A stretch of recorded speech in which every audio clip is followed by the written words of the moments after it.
Hello दोस्तों, तो आज हम लोग स्टार्ट करेंगे क्लास 10 की गणित। तो हमारा पहला चैप्टर है वास्तविक संख्याएं। क्लास स्टार्ट करने से पहले कुछ परिभाषाएं जान लेते हैं। तो बिना देरी किए बढ़ते हैं क्लास की ओर। तो हमारी पहली परिभाषा है प्रकृत संख्याएं।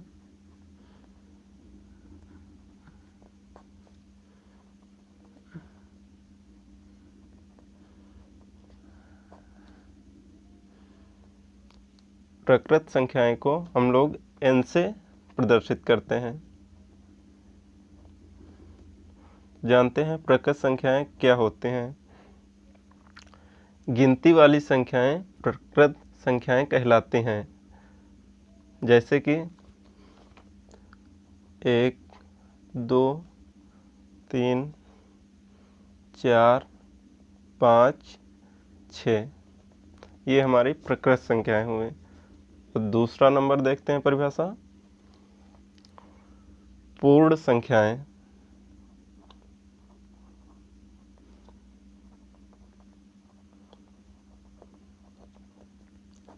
पूर्ण संख्याएं को हम लोग W से प्रदर्शित करते हैं। प्रकृत संख्याओं के समूह में यदि शून्य मिला दिया जाए तो हमें पूर्ण संख्याओं का समूह प्राप्त होता है, जैसे कि 0, 1, 2, 3, 4, 5, 6। तो ये हुई हमारी पूर्ण संख्याएं। तो देखते हैं हमारा 3 नंबर परिभाषा क्या है। पूर्णांक। पूर्णांक को हम लोग Z से प्रदर्शित करते हैं। देखते हैं हमारे पूर्णांक संख्याएं कौन कौन सी हैं। पूर्ण संख्याओं के समूह में यदि प्राकृत संख्याओं के ऋणात्मक अंक और मिला दिया जाए तो हमें पूर्णांकों का समूह प्राप्त होता है, जैसे कि 0, 1, 2, 3, 4। इस तरफ -1, -2, -3 dash dash dash dash dash dash. तो ये हमारी हुई पूर्णांक।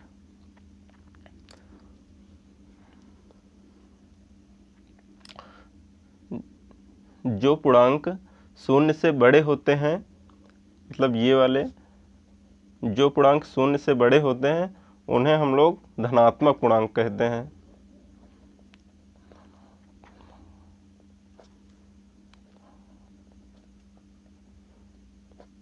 और जो पूर्णांक शून्य से छोटे होते हैं, मतलब ये वाले, इन्हें हम लोग ऋणात्मक पूर्णांक कहते हैं।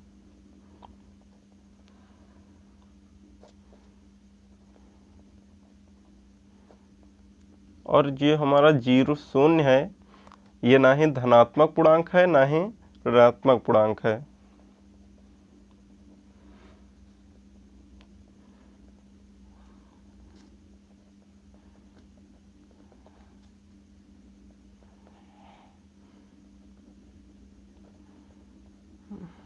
ना ही ऋणात्मक पूर्णांक है।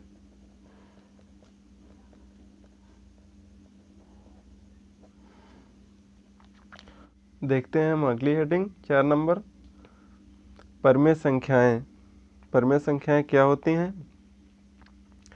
जो संख्या p/q के रूप में लिखी जा सके, जहां p और q पूर्णांक है तथा q शून्य के बराबर ना हो, परिमेय संख्याएं कहलाती हैं। जैसे कि 4 को हम p/q के रूप में लिख सकते हैं।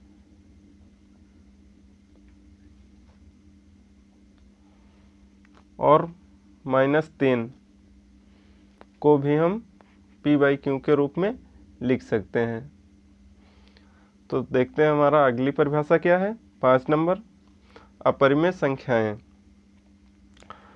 अपरिमेय संख्या जो संख्याएं p बाई क्यू के रूप में न लिखी जा सके उन्हें अपरिमेय संख्याएं कहते हैं, जैसे वर्ग 2, वर्ग 3, पाई एक्स्ट्रा।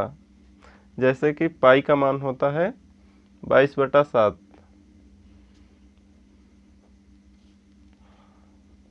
तो ये एक परिमेय संख्या है, परिमेय संख्या के रूप में लिख सकते हैं p बाई क्यू, लेकिन इसका एग्जैक्टली मान ये नहीं होता है, इसका कुछ समथिंग 22/7 कुछ समथिंग होता है, तो इसे हम अपरिमेय संख्या कहेंगे। तो देखते हैं हमारी अगली हेडिंग क्या है, वास्तविक संख्याएं। जो हमारा लेसन है, देखते हैं रियल नंबर क्या होता है। परिमेय परिमेय संख्याएं तथा अपरिमेय संख्याएं का समूह वास्तविक संख्याएं कहलाती हैं। तो देखते हैं हमारा अगले हेडिंग क्या है, 7 नंबर, यूक्लिड विभाजन प्रेमिका।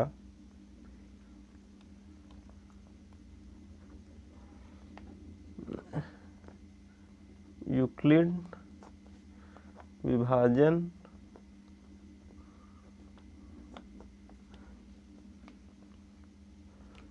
प्रेमिका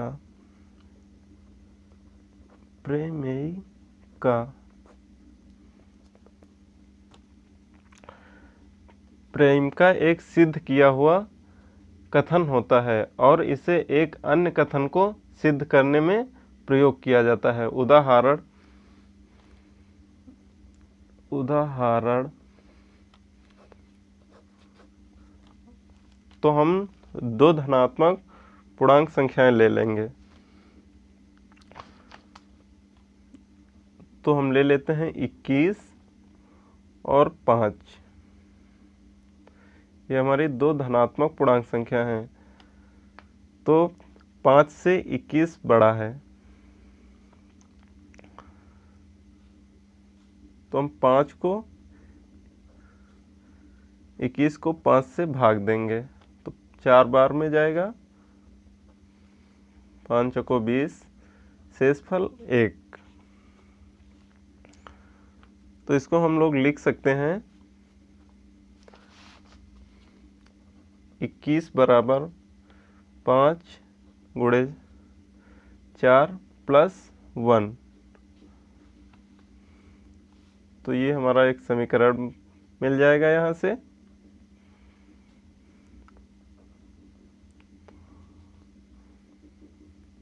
तो हम लोग लिखेंगे 0 शेष से छोटी या बराबर रहेगी, शेष भाजक से छोटा रहेगा। अब इसी जगह पर हम a और b में समझते हैं। दो धनात्मक पूर्णांक ले लेंगे a और b। यहाँ पर मान लेते हैं b से a बड़ा है, तो इस कंडीशन में क्या होगा, b से भाग देंगे, a को भाग देंगे b से, तो यहाँ पर q और r आ जाएगा हमारा।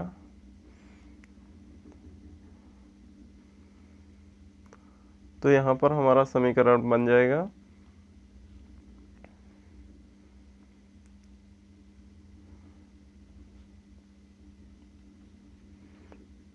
0 r b। दो धनात्मक पूर्णांक a और b दिए रहने पर ऐसी अद्वितीय पूर्ण संख्याएं q और r विद्यमान हैं।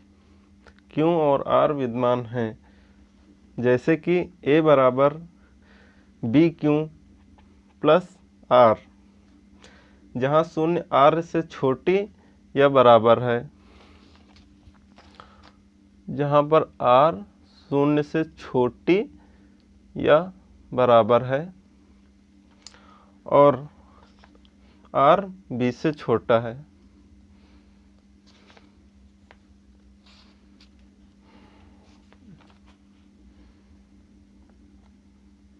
r 20 से छोटा है। अब देखते हैं अगली परिभाषा। यूक्लिड विभाजन एल्गोरिथम। यूक्लिड विभाजन एल्गोरिथम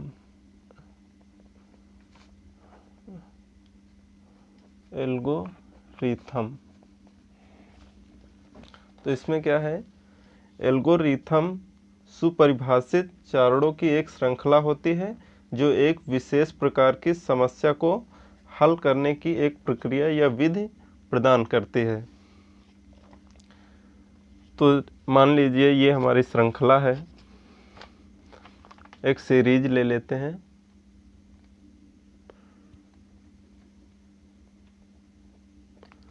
ठीक है, तो हम निकालेंगे HCF।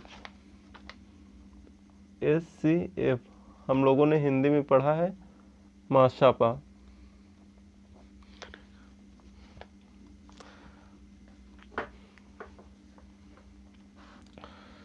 दो धनात्मक पूर्णांक मान लीजिए C और D हैं। मान लेते हैं C और D दो धनात्मक पूर्णांक हैं, C और D।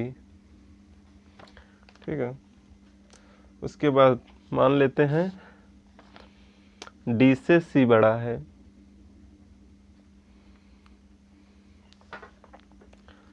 तो C को भाग देंगे हम, तो हमको प्राप्त होगा यहाँ पर Q और यहाँ पर R। तो हमारा C बराबर DQ प्लस R। C और D के लिए यूक्लिड विभाजन प्रमेयिका का प्रयोग करके Q और R ज्ञात करते हैं। जैसे कि C बराबर DQ प्लस R और 0 बराबर R D हो।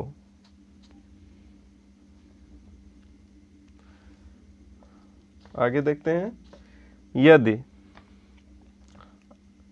R बराबर 0 है तो D पूर्णांकों C और D का HCF है।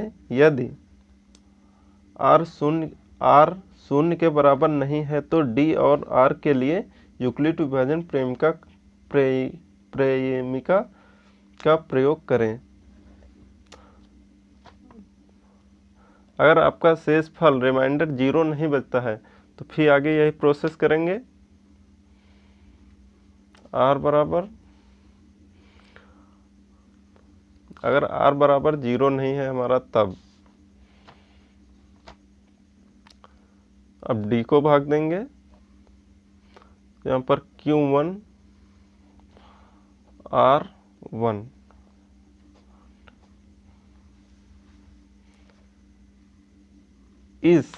इस प्रक्रिया को तब तक जारी रखना है जब तक शेषफल 0 न प्राप्त हो जाए।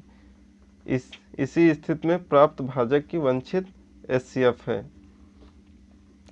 यहाँ यूक्लिड विभाजन प्रमेयिका एल्गोरिथम को केवल धनात्मक पूर्णांकों के लिए ही लिखा गया है, परंतु इसे सभी पूर्णांकों के लिए लागू किया जा सकता है, लेकिन हम इस तथ्य पर यहाँ विचार नहीं करेंगे। देखते हैं उदाहरण नंबर 1। उदाहरण नंबर हमारा 1 है 4052 और 12576 का HCF यूक्लिड विभाजन एल्गोरिथम का प्रयोग करके ज्ञात कीजिए।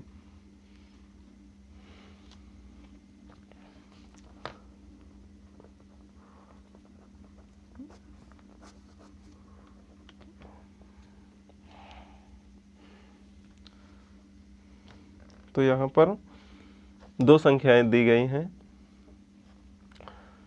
एक तो है 4052, दूसरी है 12576। तो हमारा 12576 बड़ी संख्या है,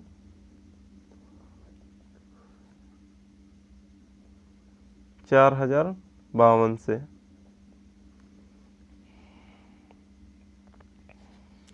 तो हम 4052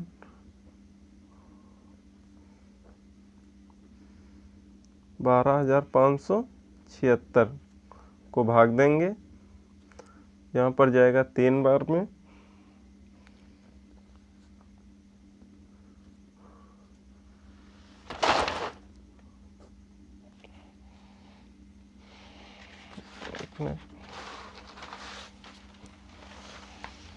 एक मिनट।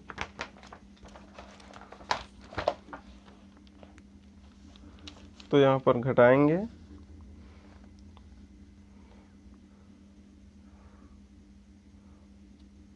तो हमारा रिमाइंडर अभी 0 नहीं हुआ। अब लगाएंगे यूक्लिड विभाजन एल्गोरिथम।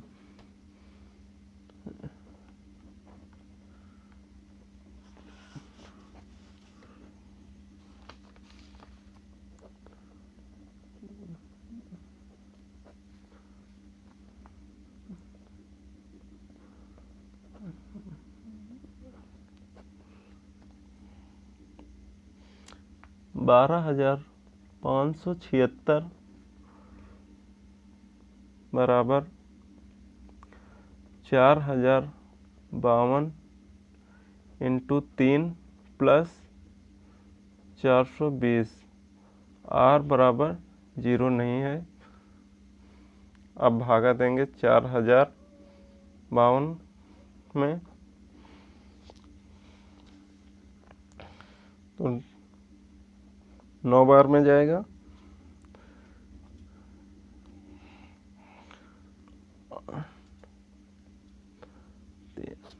अब घटा लेंगे। ये प्रक्रिया तब तक करेंगे जब तक रिमाइंडर 0 ना हो जाए, शेषफल।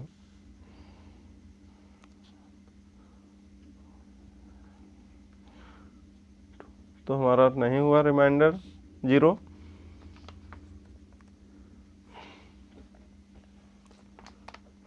चार 4052 बराबर 420 इंटू 9 प्लस 272। आर बराबर 0 नहीं है। फिर भाग देंगे 420 को, एक बार में जाएगा,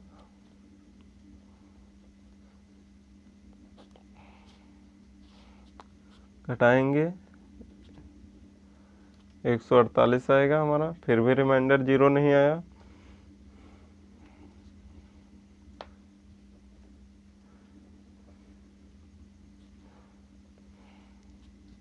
तो 272 इंटू 1 प्लस 148।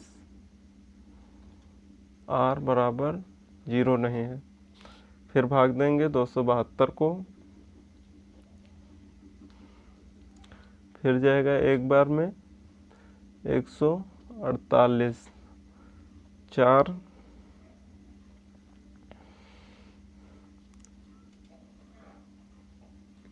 फिर भी रिमाइंडर हमारा 0 नहीं हुआ।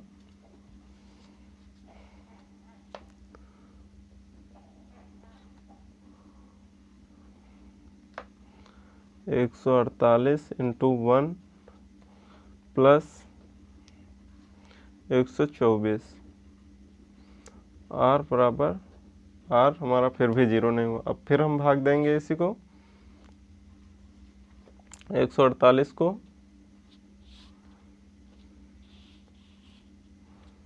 फिर एक बार में जाएगा 124। फिर घटाएंगे और बचेगा 24। फिर भी रिमाइंडर 0 नहीं हुआ हमारा। 148 बराबर 124 इंटू 1 + 24 r बराबर 0 नहीं है। फिर भाग देंगे 124 को 5 बार में 120,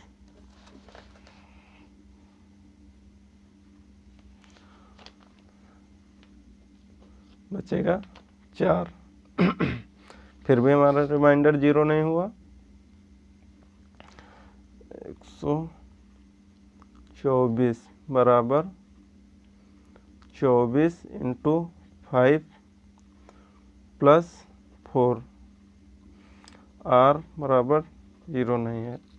तो फिर भाग देंगे, इधर पे दे लेते हैं 4/24, तो 4 × 24। अब हमारा रिमाइंडर 0 हो गया, तो हमारा आंसर 4 हो जाएगा। यहाँ पर शेषफल 0 है, इसीलिए यह प्रक्रिया यहाँ पर समाप्त हो जाती है। चूँकि इस स्थिति में भाजक 4 है, इसीलिए 4052 12,576 का HCF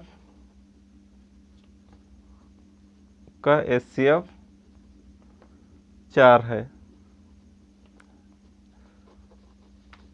मिलते हैं अगले वीडियो में, आगे के क्वेश्चन देखेंगे। अगर वीडियो अच्छा लगा तो एक लाइक कर दीजिएगा और अपने दोस्तों के साथ में शेयर ज़रूर कर दीजिए। धन्यवाद।